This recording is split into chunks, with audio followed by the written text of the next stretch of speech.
think that you're in charge of the program. I would have to check the records. I haven't looked at this in some time.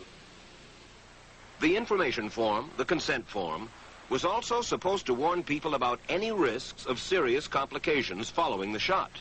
But did it?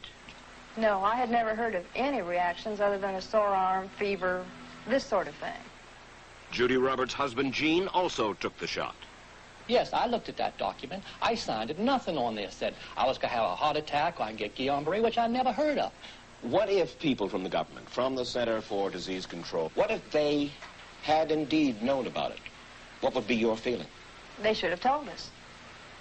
Did anyone ever come to you and say, you know something, fellas? There's the possibility of neurological damage if you get into a mass immunization program? No.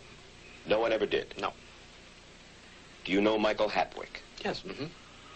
Dr. Michael Hatwick directed the surveillance team for the swine flu program at the CDC. His job was to find out what possible complications could arise from taking the shot and to report his findings to those in charge. Did you know ahead of time, Dr. Hatwick, that there had been case reports of neurological disorders, neurological illness, apparently associated with the injection of influenza vaccine? Absolutely. You did? Yes. How'd you know that? By review of the literature. So you told your superiors, the men in charge of the swine flu immunization program, about the possibility of neurological disorders? Absolutely.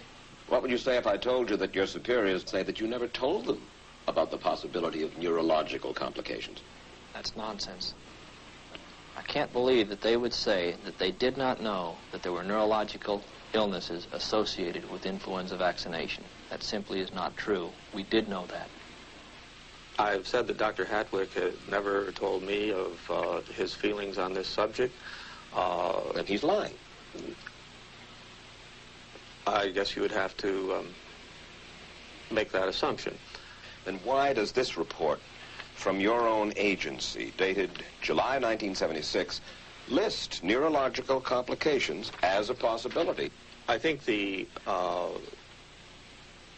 consensus of the scientific community was that the evidence relating neurologic disorders to influenza immunization was such that they did not feel that this association was a real one. You didn't feel it was necessary to tell American people that information? I think that over the years we have tried to inform the American people as fully as possible. As part of informing Americans about the swine flu threat, Dr. Sensor's CDC also helped create the advertising to get the public to take the shot. Let me read to you from one of your own agency's memos planning the campaign to urge Americans to take the shot. The swine flu vaccine has been taken by many important persons, he wrote.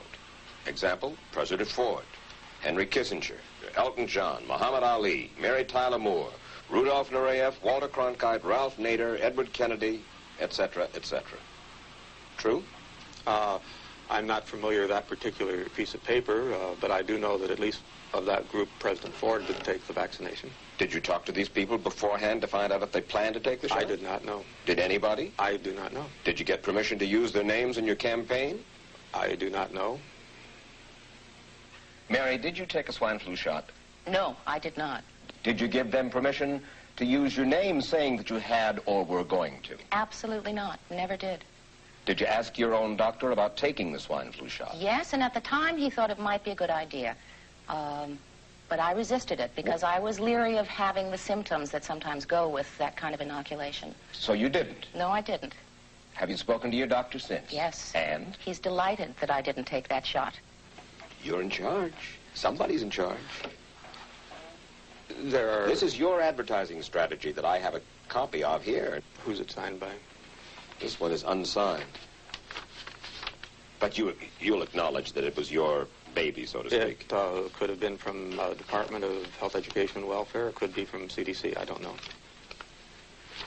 I'll be happy to take responsibility for it. It's been 3 years now since you fell ill with GVS, right? Right. Has the federal government, in your estimation, played fair with you about your claim? No, I don't think so. It seems to be dragging on and on and on. And really no end in sight that I can see at this point. With respect to the cases of Guillain-Barré, allegedly... Former Secretary of HEW Joseph Califano, too, was disturbed that there was no end in sight.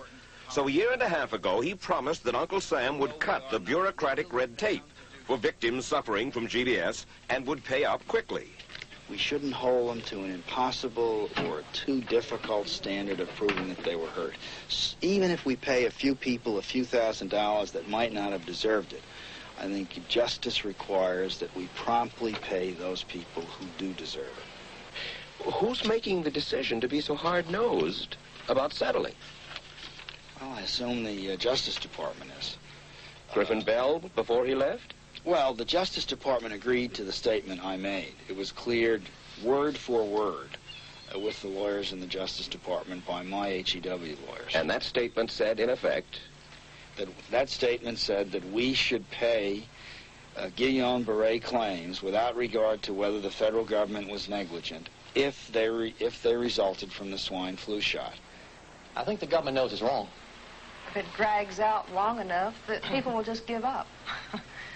Let it go. I am a little more adamant in my thoughts than my wife is, because I told Judy to take the shot. She wasn't going to take it, and she never had shots. And I'm mad with my government because they knew the facts, but they didn't release those facts because if they had released them, the people wouldn't have taken it. And they can come out tomorrow and tell me there's going to be an epidemic, and they can drop off like flies next to me. I will not take another shot that my government tells me to take. Meantime, Judy Roberts and some 4,000 others like her are still waiting for their day in court.